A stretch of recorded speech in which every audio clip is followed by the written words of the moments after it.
আমরা দেখা গেছে সর্বশেষ ঘুমাইতে গেলে আজকে আমাদের শেষ আমল মোবাইলটা দেখতে দেখতে, অথবা মোবাইলটাকে সর্বশেষ মোবাইলটাকে ঠিক মতো এক পাশে রাখিয়া তুই গিয়া ঘুমা, মানে আখিরি আমল মোবাইল। ঘুম থেকে উঠার পর সর্বপ্রথম চোখ বেলার পর প্রথম আমল মোবাইলটা হাতে না। এটা আছে কিনা?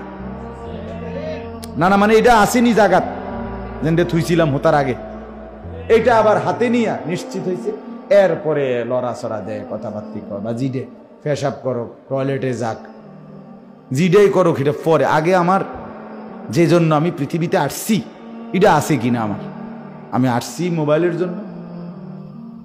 এই অল্প একটু সময় আল্লাহর কথা মনোযোগ দিয়ে শুনি, তাইলে আল্লাহ চাইলে পরিবর্তন হবে, ফায়দা হবে। আসলে আল্লাহ না চাইলে বদলায় না। আমাদের প্রত্যেকের পরিবর্তন শুধুই আল্লাহ তাআলার ইচ্ছা। আমার কোনোই কৃতিত্ব, কারোই কোনো কৃতিত্ব নাই। নবীজি সাল্লাল্লাহু আলাইহি ওয়াসাল্লামকে আল্লাহ তাআলা বলছেন, ইন্নাকা লা তাহদি মান আহবাবতা, কোরআনের আয়াত। আল্লাহ তাআলা বলেন যে নিশ্চয়ই আপনি খুব ভালোবাসলেও আপনি কাউকে হেদায়েত দিতে পারবেন না। আল্লাহ তাআলা বলছে, বন্ধু আপনাকে বলছি, নবী আপনাকে বলুন, আপনি চাইলেই কাউকে হেদায়েত দিতে পারবেন, শুধু চাইলে না, ভালোবাসলেও। আহবাবতা অর্থ হলো মহব্বত। ওয়ালাকিন্নাল্লাহ ইয়াহদি মান ইয়াশা, আল্লাহ বলেন বরং শুধুই কেবল আমি আল্লাহ তাআলা যাকে চাইব তাকেই আমি নিজে হেদায়েত দান করব। এজন্য এটা সাংঘাতিক ব্যাপার। মানুষের পরিবর্তন, জিন্দেগির পরিবর্তন, এটা আল্লাহ তাআলার ইচ্ছা ছাড়া, দয়া ছাড়া, রহম ছাড়া সম্ভব না। এজন্য মনোযোগ, আন্তরিকতা, এটা অনেক বড় একটা মাধ্যম আল্লাহর দয়া আসার। আল্লাহ তাআলা যখন তার মনোযোগী বান্দা, আন্তরিক আগ্রহী বান্দাকে আল্লাহ তাআলা নিজে কোলে তুলে হেদায়েত দিয়ে দেয়। কোরআনে আছে, ওয়াহদি ইলাইহি মান ইউনীব। এই আয়াতের অর্থ হলো আল্লাহ বলেন, যে আমার দিকে ঝুঁকে আগ্রহী হয় আমি আল্লাহ তাআলা তাকে হেদায়েত দিয়ে থাকি। মান ইউনীব, ইনাবাত ইলাল্লাহ, আল্লাহর দিকে ঝুঁকে যাওয়া, আন্তরিকতা। তখন আল্লাহ তাআলা হেদায়েত দেয়, পরিবর্তন করে, জীবন সুন্দর হয়, আখলাক সুন্দর হয়। ডাকাত ইমানদার হয়ে যায়, চোর ইমানদার হয়ে যায়, 100 খুনের হত্যাকারী মানুষ, হত্যাকারী জমানার আল্লাহর ওলি হয়ে যায়। গায়ক, নায়ক, বেশ্যা, পতিতা, নিকৃষ্ট নারী আল্লাহর পেয়ারা বান্দা বান্দি হয়ে যায়। আল্লাহ চাইলে, আল্লাহ দয়া করে, দেখা যাবে যার যখন পরিবর্তন হয়েছে ঠিক ওই সময় কখন কোনো না কোনো কারণে তার ভিতরে কোনো না কোনো আগ্রহ, কোনো একটা জিনিস আল্লাহ দেখছেন, তো আল্লাহ তাআলা দয়া করে তাকে জীবনের তরে বদলায় দিছে। একজন ডাকাত ছিল পৃথিবী বিখ্যাত, রাশিয়া অঞ্চলে, সমরকন্দ, আমরা কিতাবে পড়ছি, ফুজাইল ইবনে আয়াজ ওনার নাম ছিল। উনি ছিলেন ওই সমরকন্দ, রাশিয়া অঞ্চলের ডাকাতদের সর্দার। এত বড় দুর্ধর্ষ ডাকাত ছিল যে কিতাবে লিখছে যে ওই এলাকার মানুষ, মহিলারা, তাদের বাচ্চারা যদি দুষ্টমি করত, ঘুম না যাইতে চাইতো, খানা না খাইতে চাইতো, তো মানুষে বাচ্চাদেরকে ভয় দেখায় না, তো এই ডাকাইতের নাম বলে ভয় দেখাইতো, এক খাও নয়তো ফুজাইলকে ডাকবো, তো বাচ্চা সোজা খানা খাইতো। এই ঘুমাবে না, ফুজাইলকে ডাকবে, তো বাচ্চা পর্যন্ত কি হয়ে যেত, ঠান্ডা হয়ে যেত। মানে এত ভয় পাইতো ওনাকে, এত ভয়ঙ্কর ছিলেন তিনি। একদিন রাত গভীরে কারো বাড়িতে ডাকাতি করবে, তো দরজায় দাঁড়াইছে, দরজার সামনে দলবল নিয়ে। ঠিক এই টাইমে আল্লাহর দয়া, ওই বাড়িওয়ালা আল্লাহর কোরআন তেলাওয়াত করতেছিলেন। তো ঠিক উনি যখন দরজায় দাঁড়াইছে, এই টাইমে এই বাড়িওয়ালা কোরআনুল কারীমের একটা আয়াত তেলাওয়াত করছে। ঠিক এই সময় আল্লাহরই দয়া কুদরতে আয়াতটা হলো এই, আলাম ইয়ানি লিল্লাযীনা আমানু আন তাখশা কুলুবুহুম লিযিকরিল্লাহ। এই আয়াতের অর্থ হলো, আল্লাহ বলতেছে, হে আমার ইমানদার বান্দা, আমি আল্লাহর ভয়ে, আমার স্মরণে, আমার জিকিরে, আমার স্মরণ করার জন্যে তোমার দিলটা একটু নরম করবার সময় আজও কি হয়নি? আলাম ইয়ানি, এইটার অর্থ আজও কি হয়নি সময়? আমার জন্য একটু সময় দিবা না? তাইলে দিলটা নরম করতা না? ভালো তাইলে আর হইতা না? সেজদা বান্দা আর করবে না? তাইলে মনে করেন এরকম আর কি। এই কথাটা আল্লাহ বলছে, এই আয়াত ঠিক ওনার কানে, এই ডাকাত সর্দারের কানে, ওই লোকের এই পড়াটা, এই তেলাওয়াতটা কানে পড়ছে। কিতাবের মধ্যে লিখছে, সাথে সাথে আল্লাহর কুদরতে উনি দাঁড়ায় গেছে। দাঁড়াইয়া পিছন দিকে ফিরে আসছে, আয়েশা চিৎকার করে বলছে, বালা ইয়া রব্বি কাদ আনা, হায় রব আল্লাহ, সময় হয়েছে, দিলাম ছেলে। এই কথা বলে এই পুরা জিন্দিগির ডাকাতি ছেড়ে দিছে। এই এক আয়াত ওনাকে বদলে দিছে, দিল নেড়ে ফেলছে। এরপরে উনি এই রাশিয়া থেকে হিজরত করে জীবনের তরে মক্কা শরীফ চলে আসছে।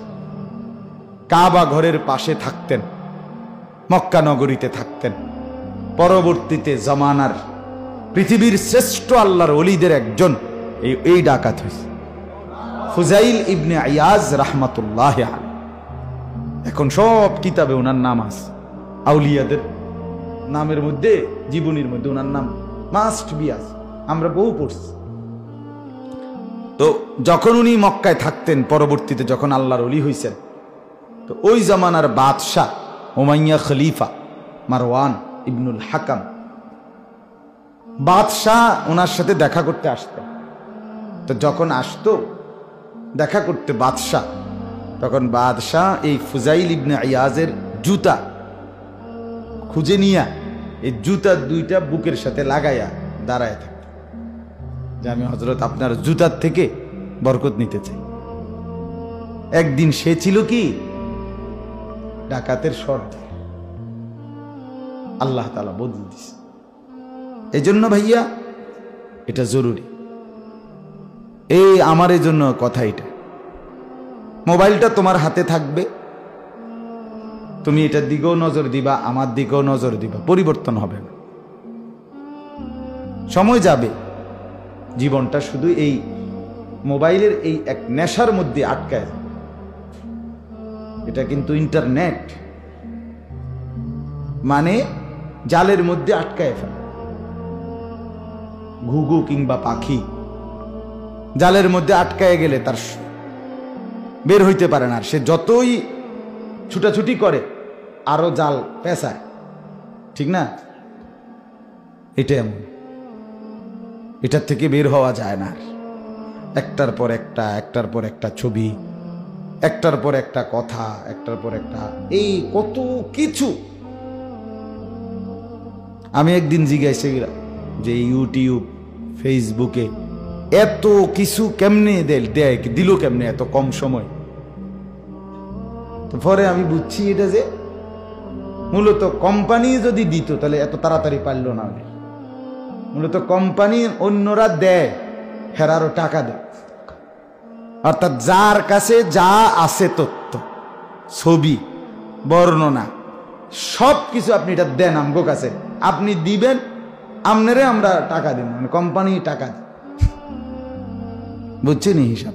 এই কারণে এত কম সময়ে সব কিছু, কারণ প্রত্যেকেই মনে করে যে যা দিতে পারি এটার ভিতরে আমার তো ভিউ হবে, আমার ইনকাম হবে। এই জন্য হেইতে ঠ্যাঙালগি দিয়েও ছবি দেয়, ঠ্যাং হোতাইয়াও ছবি দেয়, মোটরসাইকেল কাইত করেও ছবি দেয়, মোটরসাইকেল আলগি দিয়েও, মানে পাগলের মতো দেখা যাক, নয়তো ছাগলের মতো দেখা যাক, নয়তো হনুমানের মতো দেখা যাক, নয়তো ভাল্লুকের মতো দেখা যাক। আমার ভিউ হইলেই তো বুঝলেন, আমার এই কেরুম দেখা যায়, এত কিছু টোয়ানের আমার দরকার, আমার দরকার হলো এটার থেকে কিছু ইনকাম আসতেছে কিনা। এই জন্য জঙ্গলি, অসভ্য, নোংরা, বিশ্রী বিভিন্ন অঙ্গভঙ্গি চলতেছে, যে যেখান থেকে যা পাচ্ছে দিচ্ছে। এর মধ্যে দিয়ে কিছু ভালো জিনিসও প্রচার হইতেছে, কিন্তু অসংখ্য নোংরার ভিড়ে ভালোটা কম। এই জন্য ভাইয়া জীবনটা এইটার মধ্যে, এই জালে ফাঁসাইয়া না ফেলা। হ্যাঁ, জরুরত আছে, ইমু প্রয়োজনের কারণে মানুষে বিদেশ থেকে কথা বলে, দরকার হইতে পারে, হোয়াটসঅ্যাপ দরকার হইতে পারে। হ্যাঁ, বড় মোবাইল দ্বারা কোনো কথার সুবিধা আছে, কোনো কিছু বিভিন্ন ছবি, প্রয়োজনীয় একটা তথ্য, একটা কিছু আনা যাচ্ছে, ঠিক আছে, কিন্তু তার মানে কি আমাকে 24 ঘন্টা আমার জিন্দিগিটা এটার মধ্যে বাঁধা দিলাম? আমি হাসলেও এখানে, কাঁদলেও এখানে, হাঁটলেও এটার মধ্যে, উঠতে উঠতে, বসতে বসতে, চলতে চলতে, গাড়িতে, অটোতে, সিএনজিতে, বাথরুমে, টয়লেটে, খাবারের সামনে, নাউজুবিল্লাহ। এটা কেমন মাতলামি কথা? একটা সুস্থ স্বাভাবিক বিবেক কি বলে? আমি বুঝি 24 ঘন্টা আমার জীবনটা বুঝি এই একটা মোবাইল আমার এই পুরা জীবনটা ছিনাই নিয়ে আগে। এটা আসলেই ভাইয়া আমার অনুরোধ, একটা ছেলে হলো ভাবো, এটা যুক্তি হইতে পারে, বিবেক সম্মত হইতে পারে, এটা প্রয়োজন হইতে পারে। প্রয়োজন তো প্রয়োজনের মধ্যে সীমাবদ্ধ থাকবে, কিন্তু সেটা কি পুরা জীবন হয়ে যাবে? এই জন্য তাইলে আমরা দেখা গেছে সর্বশেষ ঘুমাইতে গেলে আজকে আমাদের শেষ আমল মোবাইলটা দেখতে দেখতে, অথবা মোবাইলটাকে সর্বশেষ মোবাইলটাকে ঠিক মতো এক পাশে রাখিয়া তুই গিয়া ঘুমা, মানে আখিরি আমল মোবাইল। ঘুম থেকে উঠার পর সর্বপ্রথম চোখ মেলার পর প্রথম আমল মোবাইলটা হাতে নাও। এটা আছে কিনা? না না, মানে এটা আসেনি জাগাত যেটা থুইছিলাম হতার আগে, এটা আবার হাতে নিয়ে নিশ্চিত হয়েছে, এরপরে লড়াচড়া দেয়, কথাবার্তি কর, বা জিডে পেশাব করো, টয়লেটে যাক, জিডেই করো, এটা পরে। আগে আমার যে জন্য আমি পৃথিবীতে আসছি এটা আছে কিনা আমার? আমি আসছি মোবাইলের জন্য, মিনহা খালাকনাকুম ওয়া ফিহা নুঈদুকুম, শুরুতেও আমার মোবাইল, উঠেও। অথচ কথা ছিল আমি ঘুমাবো আল্লাহর নামে, আমি উঠবো আল্লাহর। কিন্তু কোথায় ঘুমের সময় আল্লাহর নাম? কোথায় ঘুমের সময় ঘুম থেকে উঠে আল্লাহর? কয়জনে আমরা ঘুমের দোয়াই পারি, আর কয়জনে ভাইয়া ঘুম থেকে উঠার দোয়াই পড়ি? বলো না ভাইয়া, বলো। এজন্য এটা বুঝা দরকার। এই জন্য আমি বলছি যে একটু সময় আমরা আলাদা করে ফেলি, জোর করেই করি, আল্লাহ এতে বরকত দিবে, আল্লাহ এতে বরকত দিবে। জীবনটা এইভাবে হেলায় ফেলায় নষ্ট না করা, এইভাবে নষ্ট না করা। প্রিয় ভাই আমার, দোস্ত আমার, বন্ধু আমার, ওয়ালা তুলকু বিআইদিকুম ইলা তাহলুকা, কোরআনুল কারীমে আল্লাহ বলছেন, আমার বান্দা তোমার নিজের হাতে নিজেকে ধ্বংস করে দিও না। এটা কোরআনের আয়াত।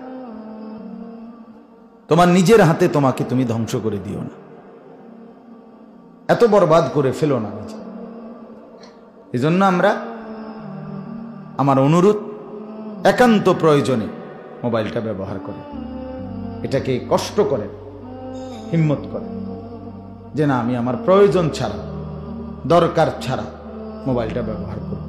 জীবনে কমপক্ষে দুনিয়ার উন্নতির জন্য অনেক বড় আগাবে, মানে দুনিয়াবি অনেক কাজ, পড়ালেখা, অনেক ফিকির, অনেক মেধা, অনেক লেখা, অনেক কিছু বেড়ে যাবে, অনেক বেড়ে যাবে।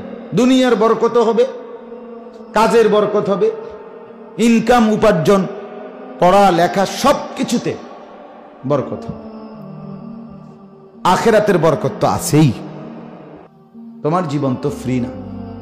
যে আধা ঘন্টা তারা ফ্রি টাইম দিছে, আল্লাহর কসম তারা দেয় নাই, এই আধা ঘন্টা তোমার থেকে নিতেছে, এটা তো আমার হায়াত থেকে গেছে। তাইলে তুমি আবার ফিরাই আনো এই আধা ঘন্টা। তুমি এটা বলো যে কোম্পানি তোমরা যারা প্রতিষ্ঠা করছো তোদের হায়াত থেকে বেটা আমারে দে, আমার হায়াত আমার জায়গার থাকবে। তাইলে না তারা দিছে, কথা বোঝেন নাই আমি। যদি আমার 10টা বাজছে, আমার 10টা 10টাই বাজে, এই যে 3 ঘন্টা গেছে এটি আমার না তোর গেছে, তাহলে না কথা আছে বলেন। কিন্তু কার যায়, কার প্রতি মিনিট কার যাচ্ছে, তো ফ্রি কোথায়? ফ্রি কোথায়? সে তো আমার নিচ্ছে, আমার হায়াত নিচ্ছে, আমার জীবন নিচ্ছে, সে ফ্রি দিচ্ছে কই? তার থেকে তো কিছু দিচ্ছে না। সে আমার হায়াতও নিচ্ছে, সে আমার সময়ও নিচ্ছে, আল্লাহর কসম সে আমার পকেটের টাকাও খোয়ায় নিতেছে। তো সে সর্বদিকে তোমারে ফকির বানায় দিল, তোমার জিন্দিগিও নিল, তোমার সময়ও নিল, তোমারই টাকা নিল। তো তোমারে দিল কি? ঘোড়ার ডিম ছাড়া আর কি দিছে তোমার? তোমার চরিত্রটা নষ্ট করে দিছে, তোমার আখিরাতটা বরবাদ করে দিছে, তোমার আমল নামার মধ্যে গুনার পাহাড় জমায়ে দিছে। যত নারী তুমি দেখছো সব নারী তোমারে দিলে তুমি সামাল দিতে পারবা? তো 30 জন বেড়িয়া হোক তোমার ঘরে, তুমি এগুলোর সেটিং দাও। তোমার মনে তো চাই দুনিয়াটা খাইয়া লাইতে, তোমার মনে তো সব সুন্দর লাগে, কালা বেড়ি দেখলো ভালো লাগে, সাদা বেড়ি দেখলো ভালো লাগে, তো তুমি আনো, সব নিয়ে আসো, বলো ভাইয়া। আল্লাহ মাফ করে দেন, ফিকির করা দরকার। এত অবুঝ মানুষ হয় না। আমরা গরু ছাগল না, আমরা চতুষ্পদ জন্তু জানোয়ার না, আমরা ইনসান, আমরা মানুষ, আমরা বনি আদম। আল্লাহ তাআলা কোরআনে বলছে ওয়ালাকাদ কাররামনা বনি আদম। শোনো, আমি আল্লাহ বনি আদমকে সমস্ত সৃষ্টির মধ্যে সম্মানিত করেছি।